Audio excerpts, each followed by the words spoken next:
Thank you for tuning in to Beyond the Evidence. This is Robin Martinelli of Martinelli Investigations. We sure want to thank Tom Sheldon, executive producer for the Northeast Georgia Business Radio. We're going to have a lot of fun today talking about custody and divorce.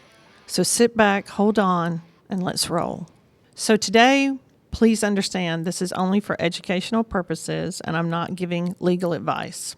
But what might matter in a divorce in the state of Georgia? That's very important too. I'm in the state of Georgia. We are licensed in the state of Georgia and Alabama. We can be reciprocal to other states. But let's just talk about the state of Georgia.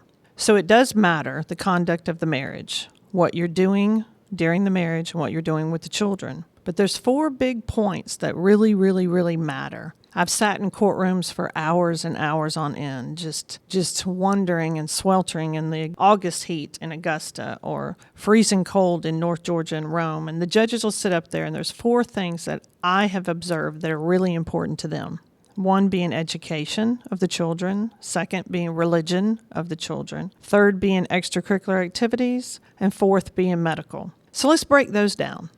Education. You want to get to know the teachers. It could be homeschool, it could be high school, it could be special needs, anything to do with education, tutors, IEP, special needs, anything to do with education, you want to be involved. If all you can do is make cupcakes, go to the lunch, look over homework, do emails, you want to be involved in education, and that does mean if you need to pay for it. So you need to have every part of that education that you can in every aspect. The next one's a little bit tough. Religion. Often my clients will look at me and they'll say, well, Robin, I really don't have a religion. I don't have anything that I do. And I frankly look at them and say, go find one. Just go do it. Just go find something that interests you on Wednesdays and Sundays for religion. You kind of want that point. Go explore different religions and research it. That's important. The next one is very important to me, extracurricular activities. Now, a lot of people think extracurricular activities is just softball, baseball, football, cheerleading, soccer. No, it's not just all of that. You can be in a drama club, you can be in the fishing club, you can go to the Y, you can go swimming, you can go hiking. So extracurricular activities doesn't necessarily mean, because think about if you have a 1 or 2 year old, what are you going to do extracurricular activities with them? But also think about, you don't need to have a superstar for the basketball team. You might want to put the child on a team just to understand being a team player and understanding new friends and new environment and getting involved. And when you do get involved, you want to be the snack person, or you want to be the person to call everybody and let them know about the games, maybe host some practices at your house. You want to be involved in extracurricular activity, whatever it may be, and when you can. Let's jump to medical. There's a lot to deal with medical. A lot of people tell me, well, Robin, I don't have, money for my child for medical. Well, there are policies out there that are really cheap, that is just for one child, and you need to research it. You may be responsible for medical, and you may have to pay it. Therefore, check with your employer. Check in to see if you need to get a job where the medical is cheaper. And get to know the dentist, the doctor, get to know the pediatrician, and any needs. Allergies is a big one. I had one case in a particular county where I had no idea that the child had an EpiPen. So when we went through the trial, obviously my client was asked about snacks and asked about particular allergies and had no idea this child had an EpiPen. So no, we were not successful in custody there.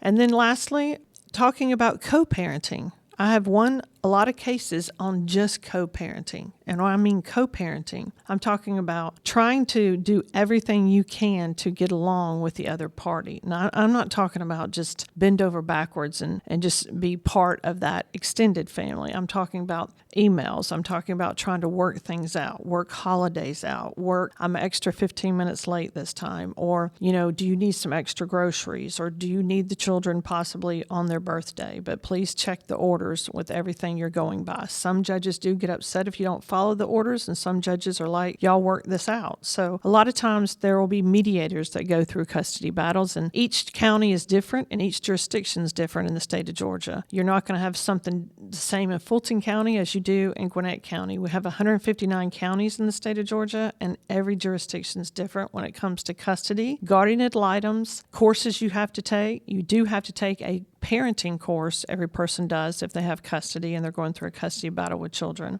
But it really matters. Also, please try to leave your children off of social media. That's not a good thing, and try to stay off of social media yourself. I always tell people when you're going through a court situation, if you can't tell your grandmother, your God you speak to, if you can't shout it to the world, don't put it on social media, because once it is there, it's not yours.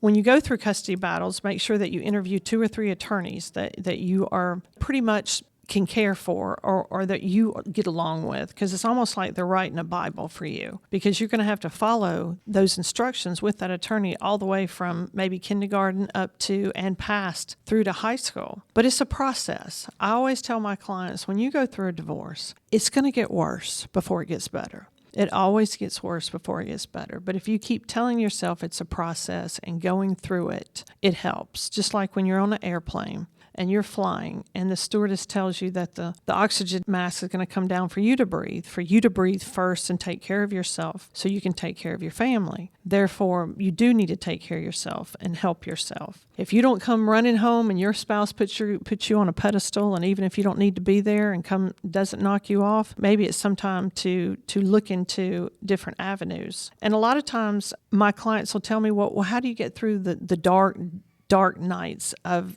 custody? And one thing I learned is journal. You go get a handwritten, big, thick journal that you can journal every night, about 30 minutes. And journaling can be used as evidence too. And I mean handwritten journal. I'm not talking about electronic journaling, but handwritten. And just write down everything that you're going through that day when you're dealing with the custody situation. And I also recommend to my clients to get counseling. And when I say counseling, their personal choice of counseling, and not to throw the children right into counseling without speaking to the attorney. And to try to get along with everybody. Sometimes things can be worked out through mediation, and sometimes they can't.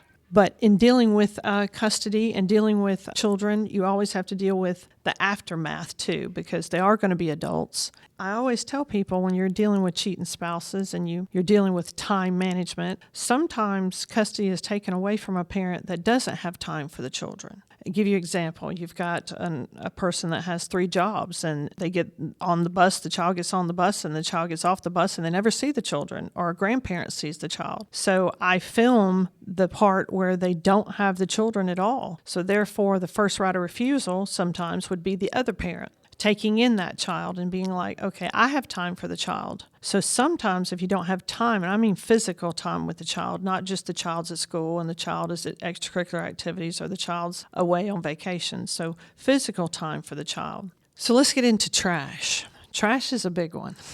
Y'all would not believe the things that I find in trash.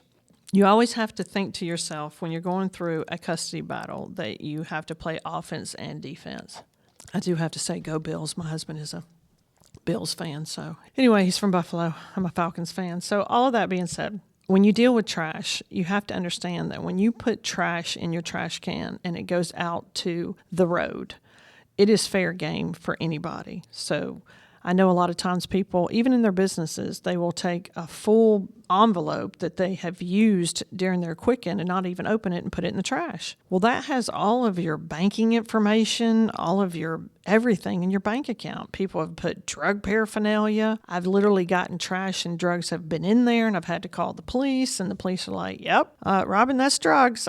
We need to get rid of that. Literally take the trash. And I haven't had anybody since probably 1997, doing this a long time, 1999, somebody go, hey, are you taking my trash? So it really doesn't register to people when we're doing it. So we bag it, we tag it, we film it, we throw away all the nasty stuff, and we keep it in storage, and we keep it to the trial. So it's going to have a lot of paper products, maybe have alcohol in it, have a lot of food, takeout food, because there are situations where people pay a large amount of child support and alimony. And if there's a lot of pizza boxes and a lot of McDonald's, it's almost like the judge is wondering, what are the children eating? A lot of times we'll find a lot of stuff to do with animals, and a lot of times we're looking through the trash to see who all is living in the household, because a lot of times the judge may consider, in my opinion, and again, this is not legal advice and only for educational purposes and only through my experience, the judge is like, okay, where is the children sleeping when they're at your house? Are they sleeping on the floor? Do they have their own room? Do they have their own bed space? Do they have their own, place to go to the bathroom? Where is everybody sleeping? So we will get mail and find out that paramours and other people are living in the house. And then sometimes we will find out the people living in the house don't have a good past. So sometimes that doesn't help. And that being said, so you always just have to think to yourself that you can always be followed. So there could be a private investigator following you. So I always tell my clients that wherever they're going. Also, trackers are able to be used in the state of Georgia. So you are able to have a tracker to be able to put on your car. And we're trying to get a law passed about that. And in some states it's legal, in some states it's not. And there's a lot of things that can be looked at as far as special needs for the child. So there's different special needs for different children too. So now let's talk about cheating spouses, one of my favorite subjects. So yes, public display of affection and conduct of the marriage matters. Again, this is only for educational purposes, my experience, and I'm not giving legal advice. I am not an attorney. I'm just a private investigator, but that's kind of cool too. Cheating spouses. So public display of affection. What would be public display of affection? So this could look all kinds of ways. From you're sitting at a bar and you give a kiss and you're holding hands. Both of the people do not have their rings on. You can just tell that they're just into each other. They spend a lot of time with each other. They're holding each other's hands. They're opening doors. One's driving for the other. But then what if you have a situation where it's a hotel and all of a sudden they go in the hotel room? I mean, obviously we don't put cameras in the hotel room. So what we do there is, okay, you go in a hotel room in a very nice outfit or how you're dressed, and obviously you're coming out and you're looking totally different over a 3-day period. I don't know what you're doing. I can't say what you're doing, but I do know that the space is very small and you either have one bed or 2 beds. So we could maybe guess what you're doing. But when my client looks at me and goes, well, they could just be watching TV or playing cards, or they just work together, or it's not a big deal and I think they're okay. I look at my client and I go, well, are they sleeping with you? Are they spending that time with you? Are they at another hotel room and not with them in another hotel room speaking to you? What are they doing? So it becomes very hurtful, but I always have to explain to my client that after I capture the public display of affection or the kiss, the hug, the overnight stay, whatever I can get in public, I have to tell my client, do not have any interactions or have any public display of affection with your spouse. You can't be with your spouse again because that could be construed as relationships and getting back with your spouse. So I have to tell them to look, now is the time you call your attorney and you get advice from your attorney on this evidence, because now we've gone beyond evidence. And beyond evidence would be, what are we going to do now? So now we have to check out the person that my client's subject or paramour is having a relationship with, the paramour. So the paramour would be the person that they're cheating with. Kind of odd name, but and that being said, could be a man, could be a woman. And if I do go to a different state, I have to abide by their laws in that state. So like Florida, you can't record certain things in certain outings without permission. So if we travel, we have to abide by the state that we're in. In some states, we can't travel there either. So that being said, we have to hire other investigators to other states to travel on vacation. So when we get the evidence and beyond the evidence, it's really hard for our client because now they have to make a decision that, okay, we have it. It's almost like they come to me and they're like, okay, let's go, let's get this. I know it's happening. I see it all the time. They're texting. They're doing all this. But right when it's put in front of them, they have a breakdown and they're like, oh my gosh, I have to make all these decisions now. And I always tell everybody, if you can't go home and take your cell phone and give it to your spouse and take your spouse's cell phone and leave it for a day like I can, I can go home and swap my phone with my husband of wonderful 23 years and 3 children and a grandchild having a blast. I can swap my phone. But people that are cheating, they won't do that. They hold their phone to them like it's like their last breath or their last